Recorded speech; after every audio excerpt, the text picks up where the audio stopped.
Leemos del libro Maleducada, escrito por Silvia Schuher, el cuento que se llama De mí no se van a olvidar, ¿no es cierto, angelitos? 1968. En séptimo esperábamos a Marco.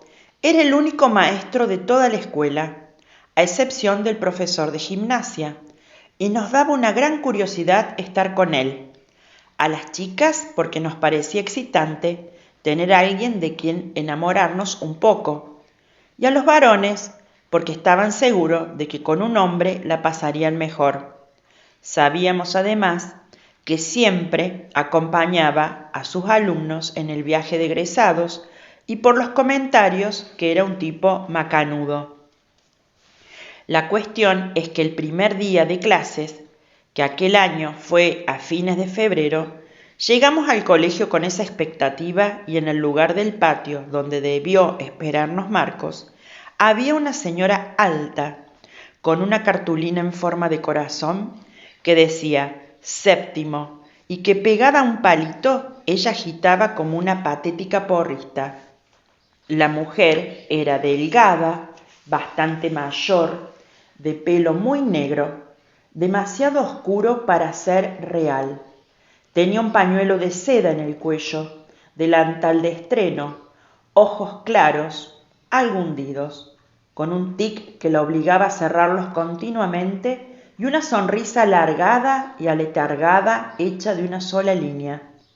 Se llamaba Nélida y a medida que íbamos llegando nos recibía con un beso en cada mejilla, un pellizcón y algún comentario vergonzosamente infantil, sobre todo teniendo en cuenta que empezábamos a ser los más grandes de la escuela y queríamos respirar ese privilegio. Ante la mirada desconfiada y medio torva de las maestras, Nelly nos iba reuniendo y reteniendo como una mamá pata rodeada por sus patitos. ¿Quién era esa mujer? ¿Qué hacía ahí obligándonos a quererla? Nos preguntábamos en silencio, mientras rogábamos que la ausencia de Marco fuera un error y que esa señora empalagosa huyera cuanto antes.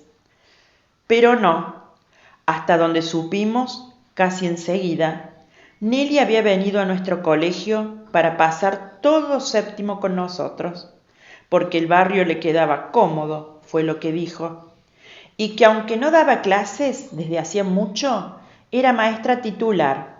Le faltaba solo un año para jubilarse y tenía que atravesarlo en el aula.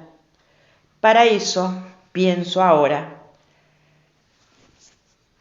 nada menos trabajoso que una escuela cercana a su domicilio y con un séptimo grado.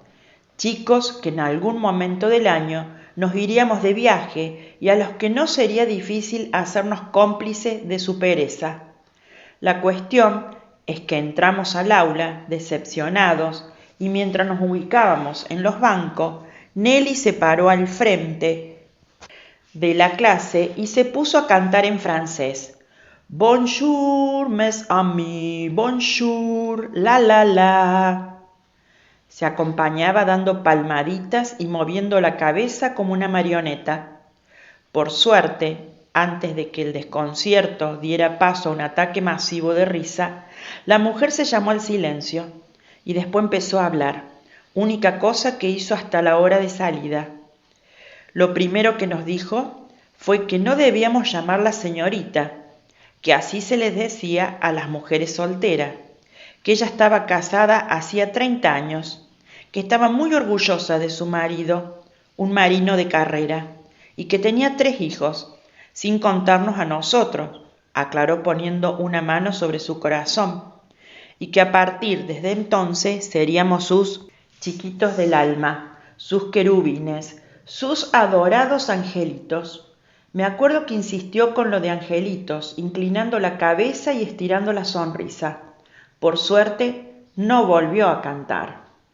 Que la llamáramos Nelly, nos dijo, o tía Nelly, como nos gustara más, porque aun cuando lo correcto fuera decirle señora, aclaró, así la llamaba la mucama, y nosotros no éramos sus sirvientes.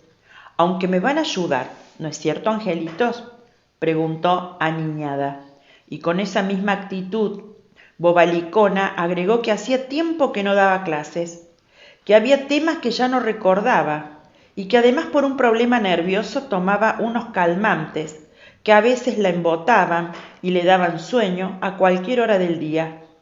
La voz de Nelly era aguda, continua, pegajosa, como toda ella, y si nos durmió aquella primera vez fue porque sus palabras poco tenían que ver con lo que solíamos escuchar en el colegio y entonces nos provocaban una curiosidad algo morbosa.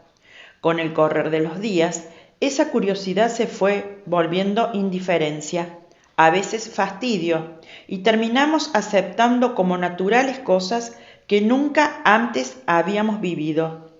A saber, que mientras completábamos algo en la carpeta, por ejemplo, Nelly extendiera un mantel individual sobre el escritorio y se tomara un té con galletitas, que siempre hablara en voz bajísima para no arruinarse la garganta, que en vez de retarnos se pusiera a cantar, que algunos días se sacara los zapatos y los colocara sobre el radiador, que entre tanto se calzara unas pantuflas o se tapara los pies con una manta, que no explicara temas nuevos de matemática, porque decía, si a ella le resultaban difíciles, lo que sería para nosotros, que hablara más de religión que de historia, que nos hiciera rezar Padres Nuestros, aún a los que éramos judíos, para no tener que sacarnos del aula, que casi no escribiera en el pizarrón, porque el polvillo de la tiza secaba la piel, que nos instara a organizar el viaje de egresados durante las horas de clase,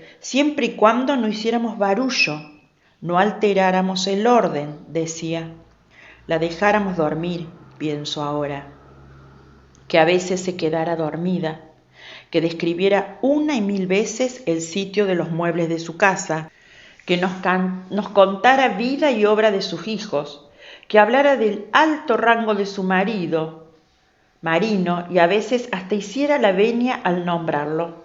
Un día incluso trajo una gorra de la Armada Argentina, se la puso en la primera hora y se la dejó en la cabeza toda la mañana.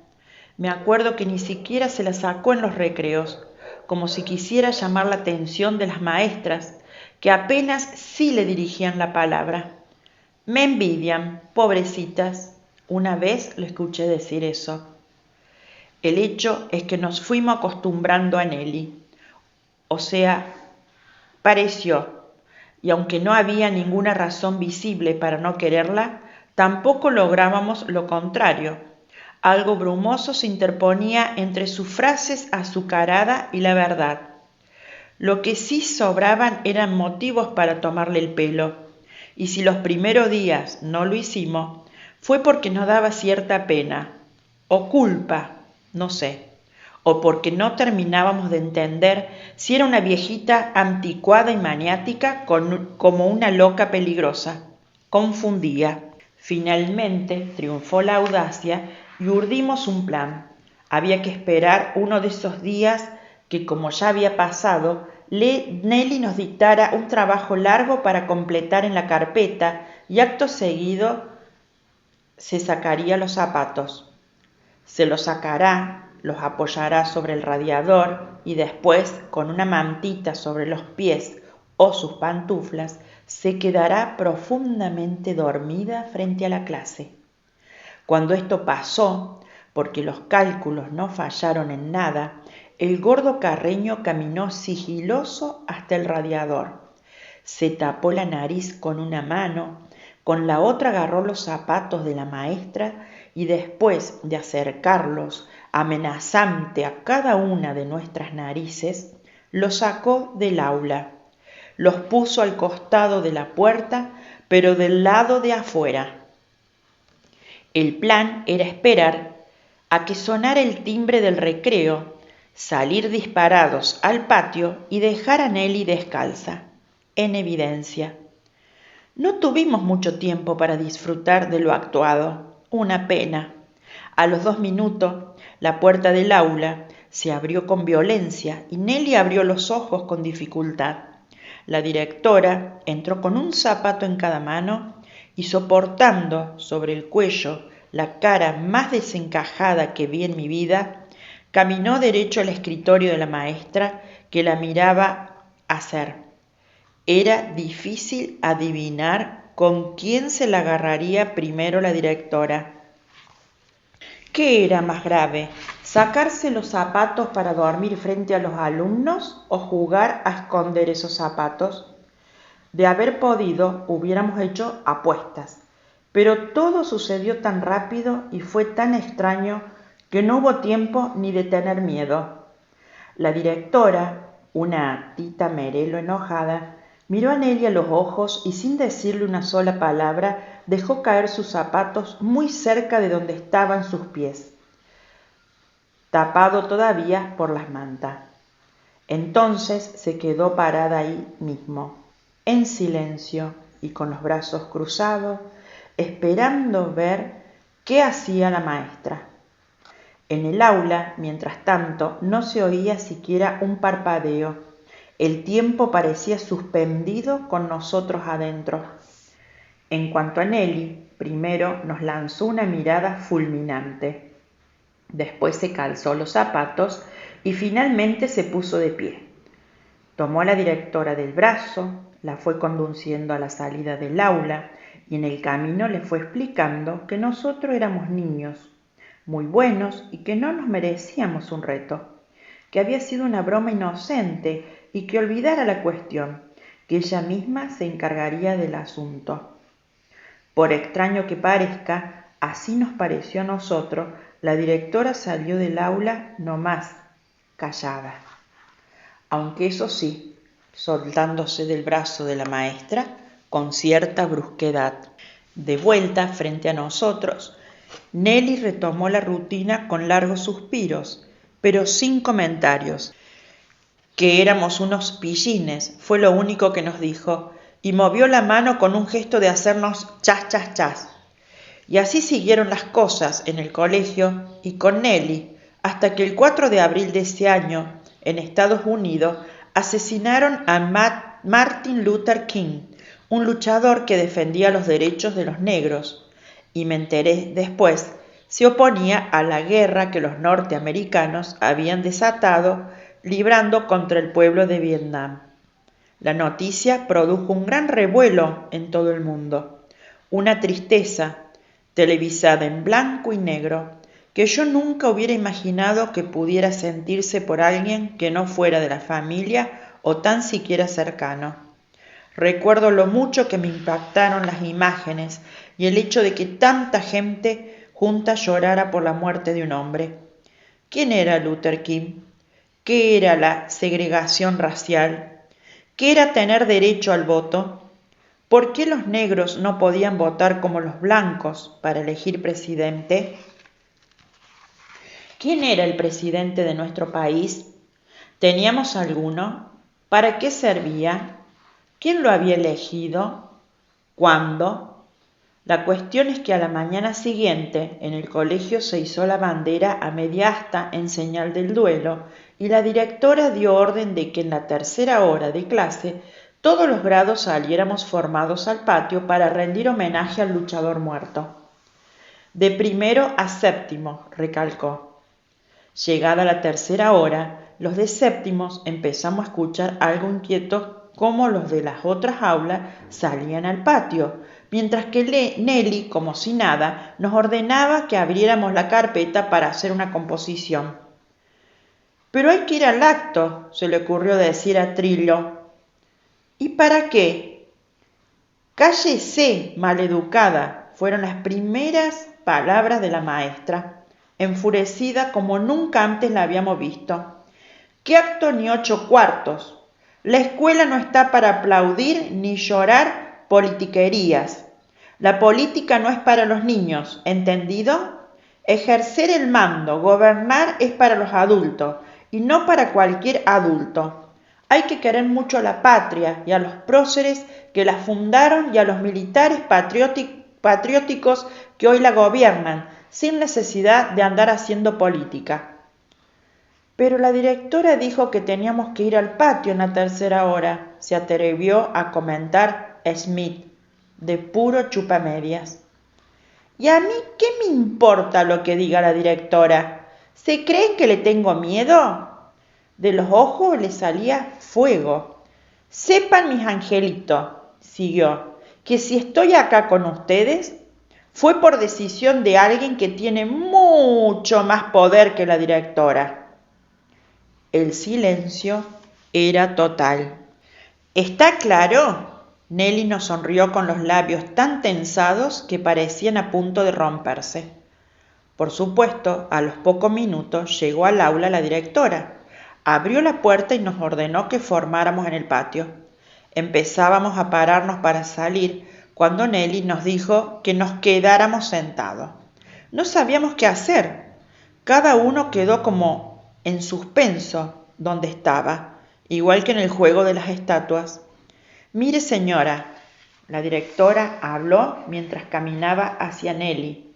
En el país, las órdenes las darán los militares, amigos de su marido, pero en este colegio mando yo. Finalmente, ese 5 de abril de 1968, en la tercera hora de clase, todos los alumnos del colegio escuchamos hablar sobre la muerte de un líder negro y pacifista, del que nada sabíamos, y algo sobre nuestros gobernantes y las elecciones, las guerras, los golpes de Estado, y no recuerdo qué más. Lo que sí me acuerdo es que los de séptimo ese día supimos qué quería decir acomodo y por qué estábamos con Nelly en el lugar de Marcos. Nada más quiero decir. Después de aquella mañana, nada cambió demasiado en nuestras vidas escolar. Los días siguieron pasando, nos fuimos de viaje de egresados, como estaba previsto, y terminamos la primaria. Nadie repitió aquella vez, ni los chicos que el año siguiente empezaban la secundaria, ni Nelly, que finalmente se jubiló y no volvió a pisar el colegio tampoco. La directora, según me enteré años más tarde, tuvo que dejar su cargo con una licencia que le fueron renovando hasta que se jubiló. Este cuento, llamado De mí no se van a olvidar, ¿no es cierto, angelitos? Lo vas a encontrar en el libro Maleducada, escrito por Silvia Schuher, en Biblioteca Alas, junto a muchos libros más.